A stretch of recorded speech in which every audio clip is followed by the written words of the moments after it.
ब्राह्मण समाज द्वारा छात्रवृत्ति आंदोलन की रैली निकाली गई। बड़ा गणपति चौराहा से लेकर महारानी लक्ष्मीबाई प्रतिमा के पास आकर रैली का समापन हुआ। रैली में विशेष मुख्य अतिथि सत्यनारायण सत्तन जी और विधायक संजय शुक्ला भी मौजूद थे।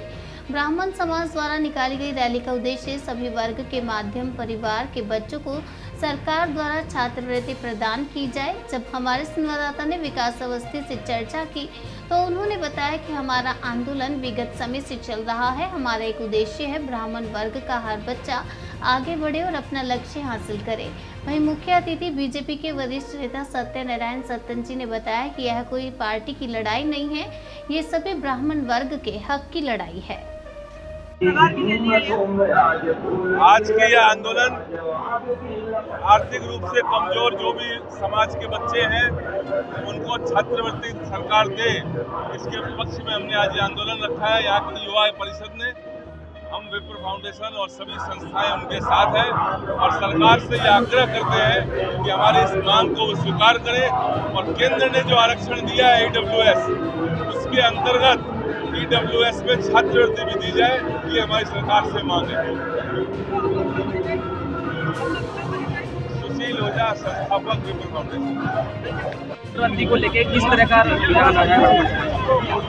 जो हमारा अधिकार है उसे प्राप्त करने के लिए आवाज लगाई गई है और इस आवाज को लगाने के साथ साथ एक संदेश भी दिया है कि प्रदेश में ब्राह्मणों की जो शक्ति है उसका जो समुच्चय है उस समुच्चय की एकमात्र मांग ये है कि वो ब्राह्मण छात्रों को जो छात्रवृत्ति दी जाती है उस पर पुनर्विचार करते हुए उसे उचित मात्रा में प्रदान करने के लिए विचार करे और ऐसी व्यवस्था दे जिससे पिछड़े वर्ग के अत्यंत दयनीय स्थिति में, सामाजिक स्थिति में, आर्थिक स्थिति से पिछड़े हुए ब्राह्मण बालकों को अपने भविष्य को उज्जवल बनाने का अवसर प्राप्त हो सके। क्योंकि मेधा और शक्ति ये सारी की सारी बातें ब्राह्मण बालकों के पास भी है। अन्य लोगों को जो आपने दी उससे हमें कोई आपत्ति और अवरोध नहीं है, हमें कोई उससे कोई विरोध करने के लिए कर रहे हैं, लेकिन ब्राह्मण चूंकि सवर्णों की श्रेणी में रहा इसलिए उसे पिछड़ा मान करके अभी तक दुर्भगाते रहे।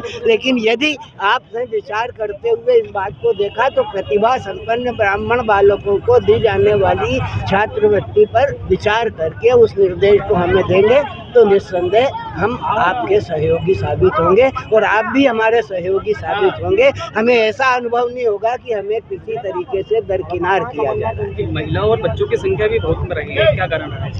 महिला और बच्चों की संख्या तो सभी वर्गों में हम एक वर्ग की बात कर रहे हैं, हम केवल आरक्षण की बात कर रहे हैं। ब्राह्मण छात्रों को जो अत्यंत दयनीय स्थिति में, आर्थिक स्थिति से मजबूर है उनको छात्रवृत्ति। बीजेपी अध्यक्ष आपके घर आ रहे हैं, किस तरह की चर्चा करेंगे इस मामले को लेकर? अब बीजेपी के अध्यक्ष आएंगे तो राजनीति की चर्चा करेंगे, लेकिन उस राजनीति की चर्चा के अलावा मैं उनके कर्णकुहरों तक समाज की, ब्राह्मण समाज की, सर्व ब्राह्मण समाज के संगठन की इस भावना को अभिव्यक्त करके उन्हें प्रेरित करूंगा कि वो माननीय शिवराज सिंह जी चौहान से इस बारे में वार्तालाप स्थापित करें। और अगर वो तो अध्यक्ष तो करेंगे क्योंकि वो भी ब्राह्मण है और ब्राह्मण के हित में अगर उनकी आवाज़ खुलती है तो उनके साथ मेरा स्वर भी शामिल होगा और हम दोनों मिलकर के मुख्यमंत्री जी से वार्ता करके इस योजना को कहीं ना कहीं समाधान तक। धन्यवाद।